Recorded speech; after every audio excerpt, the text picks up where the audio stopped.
日は迷いを流して君のささやき思い出す毎日が宝物だらけ君の笑顔とぬくもりとこんにちは。明治学院大学の服部です。今ですね、私はここ、ニューヨークはマンハッタンのですね、中心にあるユニオンスクエアというところにいます。このユニオンスクエアにいるのはですね、このユニオンスクエアって公共空間なんですけれども、ここは、コミュニティの人たちがですね、維持管理をしてでその魅力をですね、維持さらには向上させるためにですね、いろいろ努力というか、工夫をしているところです。でこれは一つのですね、流行りのコミュニティビジネスと呼ばれるものにですね、相通じるところが多々あると思うんですけれども、この、ユニオンスクエア今多くの人がですねこう出てこの、素晴らしいですねマンハッタンの公共空間を楽しんでいることがですねこの映像からも分かるんじゃないかなと思いますけれども、ここは1970年代ぐらいまではですね麻薬の取引がされたり、犯罪もですね多く、日が暮れた後はですねここに、足を踏み入れるようなことはですね、やめたいた方がいいというように注意されるような場所だったんですね。でこれが、なぜこれだけ人が多くあふれてですねもう非常に素晴らしい都市空間へ再生できたのかと、これは、このユニオンスクエアパートナーシップというですね BID が果たした役割が大きいからだと思われます。でこの BID っていうのは、ビジネスインプルーブメントディストリクトの略でですね日本でも結構いろいろ紹介されたりしていますので、名前を聞いたことがある方もいらっしゃると思いますけど、このユニオンスクエアパートナーシップっていうのはニューヨーク州でですね、初めてのこの BID なんですね。でどうしてそういう BID がですねこのユニオンスクエア周辺で作られたかというと、2つ、背景として理由がある、背景があると思います。1つ目はですねグローバリゼーションが進んだことによってこの経済活動がですねその地域で行われている経済活動がその地域の、豊かさに直結しないことになってしまったと。むしろですねそのグローバリゼーションが進みますとその地域がですねこのマーケットを搾取するですね対象としてのマーケットとしてしか、捉えられなくなったりしてですね、多くの例えばそのナショナルチェーンとかですね、その地域と関係ない企業が進出することによってむしろ本来その地域が持っていた豊かさがですね失われているというような状態になってきてしまったことが一つありますね。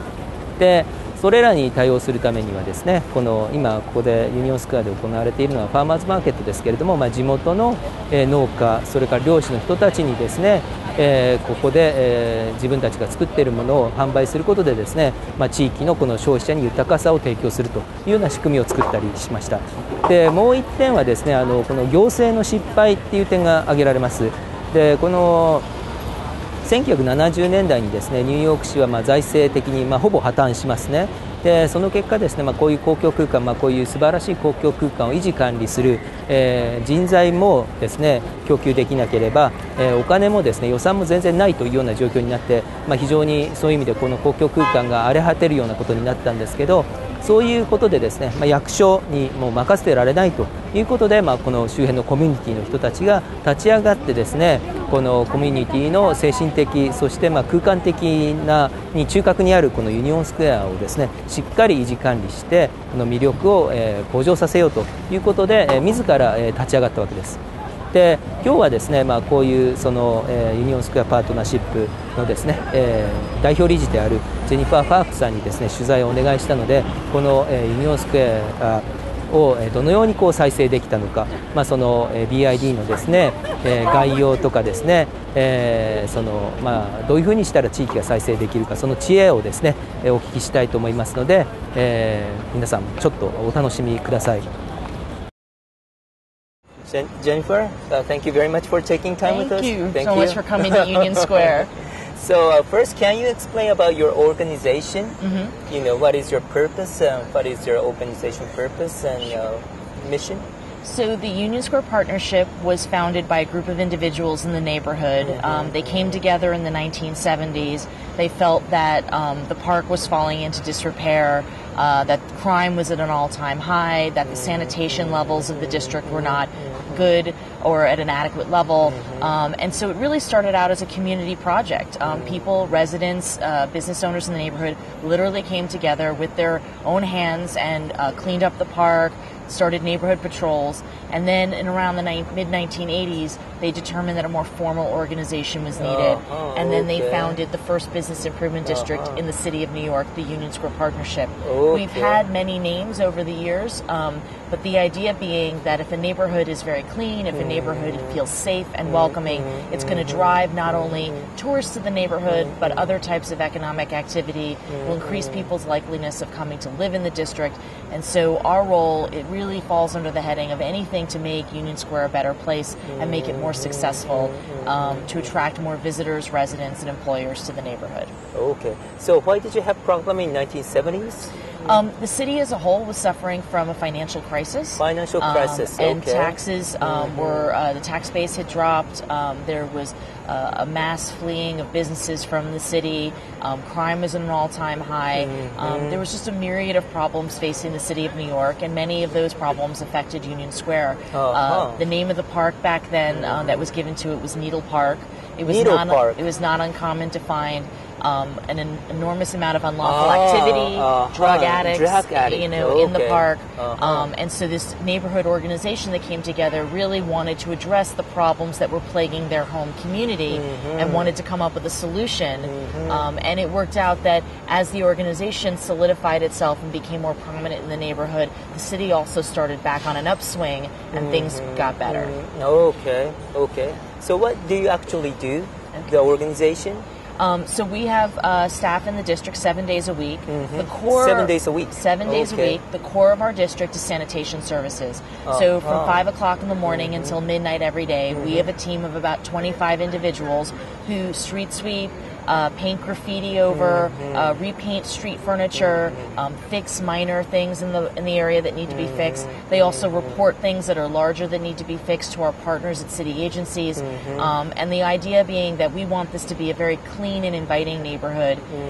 The next piece of what we do is a public safety program. We have 5 individuals who patrol the district and report any kind of unlawful or criminal activity to our partners at the NYPD, the New York City Police Department. And then beyond that, our work is about events and marketing. So we have marketing. We market the neighborhood through print materials, an online website at unionsquarenyc.org. We run a Twitter page and a Facebook page, keeping people informed about all the wonderful things that you can do in Union Square. And then we also provide economic development services to the businesses in the area, particularly the small businesses that don't have the kind of support of the large chains, the national chains. We help them to thrive in the neighborhood by providing them with small business services. For example? One business came to us. They really wanted to replace and redo their facade. They felt that their awning and the facade of their business had fallen into disrepair. They wanted it to be sexier, hipper, and so basically we helped them with a grant and provided them with money in order to replace the awning in the front of their business as well as do new signage. Oh, wow. Yeah, so that's a typical example. We also run a green efficiency program. Our partners at Con Edison, which is the local energy utility in the city, we work with them and their outreach team to put them in touch with our small businesses to teach the businesses how they can save money by using energy efficient protocols, whether it's something as simple as, changing the light bulbs into energy efficient light bulbs, futzing with their thermostats so that basically, they're not using up too much energy during the course of a business day, a whole host of services.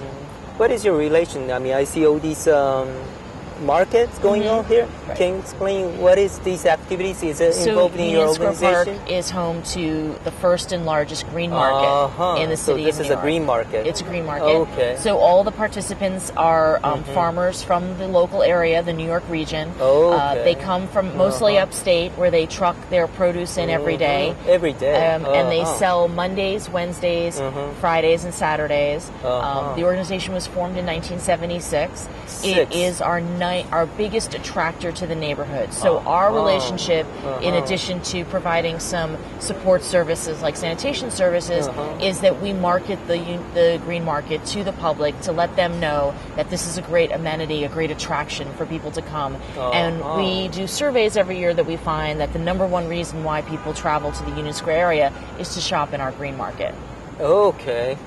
So they're local farmers. Local farmers. Is there any some condition that you have to pass to open the green market has the green market has a host of criteria that you need to meet, but the number one criteria is that you have to be a producer from the New York State region, because it's this idea that we support our local farmers, and we try to support their work and help their farms grow so that they can remain active in the area. Okay.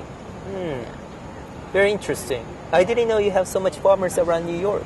Oh, absolutely. Upstate. It's amazing. We estimate that about 120,000 people come on a Saturday to visit the green market in Union Square, because it's the busiest day of the week for the green market. So yeah, we have we do pedestrian count studies every year where we estimate, the numbers of people that come to the district. One of the indicators is that there's a subway system that's located underneath the park. They have 35.5 million people that come through the Union Square 14th Street turnstiles every year. So every year. So that's 100,000 people a day. So we have an enormous amount of foot traffic in the neighborhood, and our role is to make sure that the neighborhood continues to function with all the pressure from all those pedestrians and employees and visitors coming to the area. So when you say the district, how do you define the district? We define the district by a map that had been set out many, many years ago. It runs from 6th Avenue on 14th Street all the way to 1st Avenue, and then from 13th Street to 17th Street here at the park. Okay, so it's quite big. Oh, actually, yes. But their main focus is maintaining this Union Square. I think that because people view the park as being the center, the heart of the district, there's a deep feeling in the neighborhood that if the park is doing well, it reflects well on the rest of the neighborhood. So we focus a lot of our capital dollars, the money that we spend on renovation, to make sure that Union Square Park looks its best. We've just completed actually the third phase of a renovation that started in the mid-1980s. 1980 and third phase. So so basically the first phase started with the southern end of the park. Then the second phase focused on the center portion of the park. And then the third phase, which we completed last year, is this whole area that you see to our left. And basically what it is that we installed a brand new 15,000 square foot playground. We had not had the playgrounds you see over there? Yes, you can visit it afterwards. It's beautiful. We didn't really have adequate play space for the families with children in the neighborhood, so we're very proud of that. This whole area that you're sitting in right now, we just re-landscaped everything. This had been had fallen into disrepair. All the bistro tables and chairs that you see through the park, the umbrellas, they're all purchased through the donations of the Union Square Partnership. Donation? Yes. Okay. And we basically fund the landscaping, the infrastructure work in the park to make sure that it looks its best. Okay. So how do you get your funding? Is it by donations or? Sure. So 100% of our money is broken down as follows. 2/3 of our money comes from what's called an assessment. So everybody in the district is paying an added tax for the extra services. So all the property owners, all the residents in the neighborhood, it's another line item on their real estate tax bill. And so it's automatically paid every year. And that's about 2/3 of our $3 million budget. So the first $2 million. The last $1 million we raise privately through donations from our board of directors, sponsorships, as well as events that we host in the park. Our biggest event of the year is a 1,250 person food tasting event. We tent over a large section of the park, and we invite 50 of the best restaurants in Union Square to do food tastings. And people buy tickets, and we raise about $400,000 a year just from that event alone. Wow. Yeah. Yeah. Very interesting. We're very excited. It's coming up on September 22nd. I'm sorry you're going to miss it. Very interesting. And who make up these ideas, I mean? like the design? It's a partnership. Partnership. Obviously a lot of the ideas and the work stems from the staff at the Union Square Partnership. We're a group of about 50 people. 50, okay. As I mentioned before, 25 of them are the sanitation services. Another 5 are our public safety team. But the remainder are administrative staff, marketing staff, a whole host of people that we come together on a regular basis to generate ideas of what we think might be best for the neighborhood. We also survey the district. So every year we put out an annual survey to our entire distribution list, which is about 5,000 people who live and work in the neighborhood.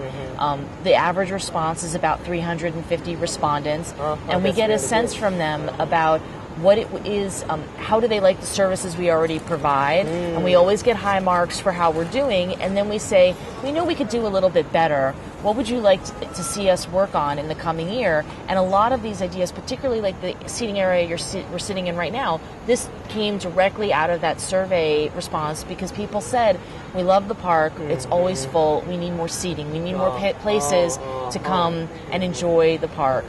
So creating another seating area was a top priority for this calendar year. And I should mention one of the reasons why they wanted more seating was because we provide a free Wi-Fi service through the park.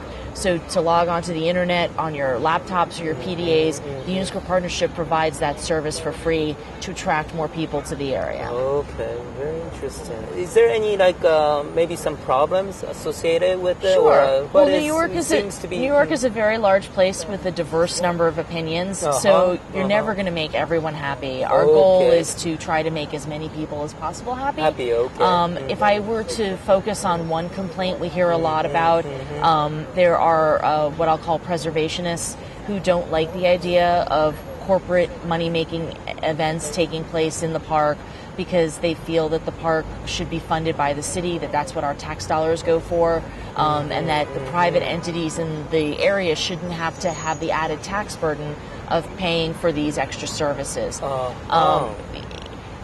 I wish we lived in a perfect world where there was enough money for everything, but given the added pressures of the high number of pedestrians, people that come through this area, the high number of visitors that we have, the people that just come through the subway station every day, this area suffers from an enormous amount of pressure from a sanitation, a public safety area and aspect, and we just really feel that the neighborhood wouldn't function without the services that we provide. So, I think it's a public-private, it's a philosophical debate about the role of corporate entities in public space. And so we respect everyone's opinion. We try to, the way that we try to respect that is that you won't see anywhere in the park big corporate logos. You won't see banners anywhere or signs that say sponsored by, because we feel that if a corporate entity wants to give back to the neighborhood, they should do that out of the goodness of their heart and not because they're going to get some branding benefit from it. So you won't see that anywhere in the park. Very interesting. And definitely private corporation like to have these branding names. Yeah, we save that for our website. And okay. When you do this management, what is the important thing you mainly focus? I mean, what is the important criteria to manage it right?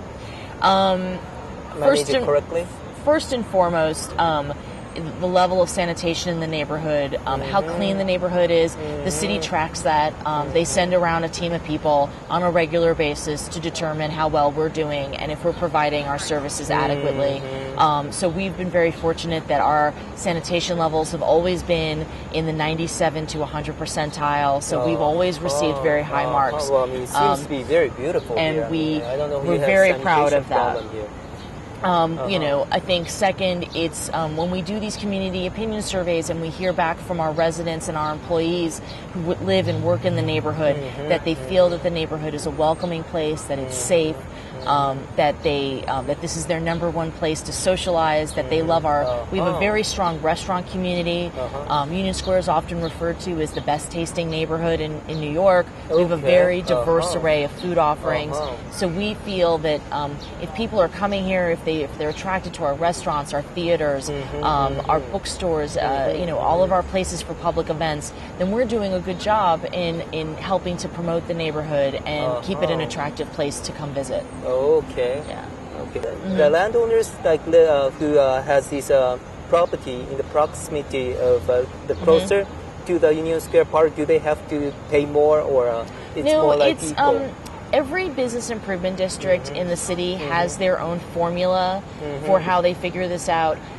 Some bids figure it out based on square footage of the property within the district. Some figure it out by the linear footage of the frontage of the property on the street. There's a whole host of formulas. But the idea is that once you have your formula, everyone pays the same amount of the total amount. So our annual budget is $2 million on the assessment side.